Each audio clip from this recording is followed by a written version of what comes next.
கர்த்தருடைய பரிசுத்தமான நாம மகிமைப்படுவதாக.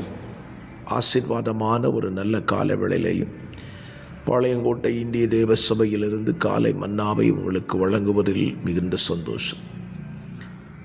தினந்தோறும் கர்த்தருடைய வார்த்தையினாலே நாம் பிழைப்பதுதான் நமது வாழ்க்கையின் ஆசீர்வாதம்.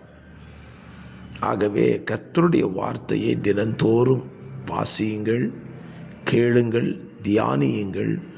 அது உங்களுக்கு ஆசீர்வாதமாக இருக்கும். இன்றைக்கான தியான அதிகாரம் 1 ராஜாக்கள் 15ஆம் அதிகாரம். இந்த அதிகாரத்தில் சில ராஜாக்கள் இந்த அதிகாரத்தில் வருகிறார்கள், மரணம் அடைகிறார்கள் என்கிற செய்தி இந்த அதிகாரத்திலே இருக்கிறது. அபியாம் ராஜாவாகிறான், ஆசா ராஜாவாகிறான், யோசபாத் ராஜாவாகிறான், நாதாப் ராஜாவாகிறான், பாஷா ராஜாவாகிறான். இப்படி பல ராஜாக்களின் அரசாட்சியை இந்த அதிகாரத்தில் நீங்கள் வாசிக்கலாம். இந்த காலவெளியில் நம்முடைய சிந்தைக்காக 11ஆம் வசனம், ஆசா தன் தகப்பனாகிய தாவீதை போல் கர்த்தரின் பார்வைக்கு செம்மையானதை செய்தார். இந்த காலவெளியில் நம்முடைய பார்வைக்கு நாம் செம்மையாய் இருக்கிறோம் என்று சொல்வதில் அர்த்தமே இல்லை. பல நேரத்திலேயும் நாம் சொல்லிக்கொள்வது, நான் சரியாயிருக்கிறேன், நான் என்னுடைய பார்வையில் சரியாயிருக்கிறேன் என்று சொல்லுவோம். ஆனால் வேதம் நமக்கு சொல்லுகிறது, நாம் கர்த்தருடைய பார்வையில்தான் சரியாயிருக்க வேண்டும்.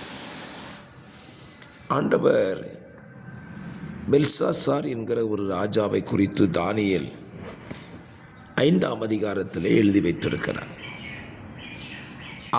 அவனுடைய பார்வையில் சரியாயிருந்தான்.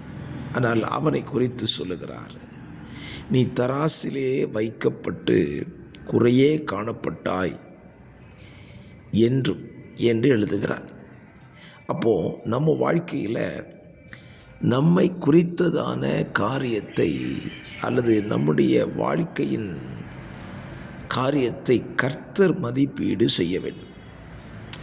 நம்ம என்றைக்குமே நம்மளை என்ன செய்ய மாட்டோம், ஒத்துக்கொள்ள மாட்டோம். நான் சரியாக இருக்கிறேன்னு சொல்ல தான் செய்வோமே தவிர, இந்த ஆசா சொல்லுகிற பாருங்க, தன் தகப்பனாகிய தாவீதை போல் கர்த்தரின் பார்வைக்கு போல செம்மையானதை செய்தார். அப்போ நம்ம வாழ்க்கையில் நம்ம பார்வைக்கு செம்மையானதை செய்யாமல் கர்த்தரின் பார்வையில் நம்ம செம்மையானதை செய்ய வேண்டும் என்று கர்த்தரும் எதிர்பார்க்கிறார். கர்த்தருடைய பார்வையில் நம்ம செம்மையாக செஞ்சால் நமக்கு மேன்மை தான் வரும், நமக்கு தீமை சம்பவிக்காது. பல நேரங்களில் நாம் செய்கிற செய்கைகள் கர்த்தரின் பார்வைக்கு பிரியமில்லாததாய் மாறிவிடுகிறது. கர்த்தரின் பார்வைக்கு பிரியமானதை செஞ்சிட்டா கர்த்தரும் சந்தோஷப்படுவார், நமக்கும் ஒரு சந்தோஷம் இருக்கும்.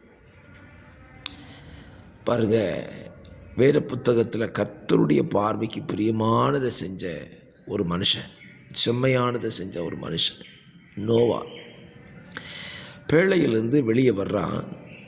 150 நாட்கள் மழை பெஞ்சு கிட்டத்தட்ட 1 வருஷத்துக்கு பிறகு பேழையை விட்டு வருகிறான்.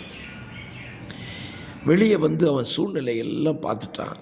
யாருமே இல்லை, இவனும் இவன் குடும்பம் மட்டும்தான் இருக்குது, கூட இருந்த மிருக ஜீவன்கள் இருக்கிறது. இப்போ கர்த்தர் அவன்கிட்ட நீ பலி செலுத்து என்று சொல்லவே இல்லை. ஆனால் நோவா கர்த்தருக்கு பலிபீடம் கட்டி பலிகளை செலுத்தினான் என்று எழுதப்பட்டிருக்கு. இது கர்த்தருடைய பார்வையில் செம்மையும் பிரியமாக இருந்துச்சு. கர்த்தர் அதை பார்த்து நோவாவையும் அவன் குடும்பத்தையும் ஆசீர்வதித்து பலுகி பெருகி பூமியை நிரப்புங்கள் என்று சொன்னார். ஆம், இந்த காலவெளியில் நீங்களும் நானும் கர்த்தர் விரும்புகிறபடி கர்த்தருக்கு செம்மையானதை நம்முடைய வாழ்க்கையில் நாம் செய்வோமானால் கர்த்தர் நம்மை வார்த்தையினாலே நம்மை ஆசீர்வதித்து நம்மை நிரப்ப அவர் உண்மை உள்ளவராக இருக்கிறார். ஜெபிக்கலாம். பரிசுத்த பிதாவே, இந்த காலவெளியில் இந்த வார்த்தையின்படி நாங்கள் உம்முடைய பார்வைக்கு செம்மையானதை செய்ய எங்களுக்கு கிருபை தார். எங்கள் பார்வைக்கு அல்ல, உமது பார்வைக்கு பிரியமானதை செய்யட்டும். இயேசுவின் நாமத்தில் பிதாவே, ஆமேன்.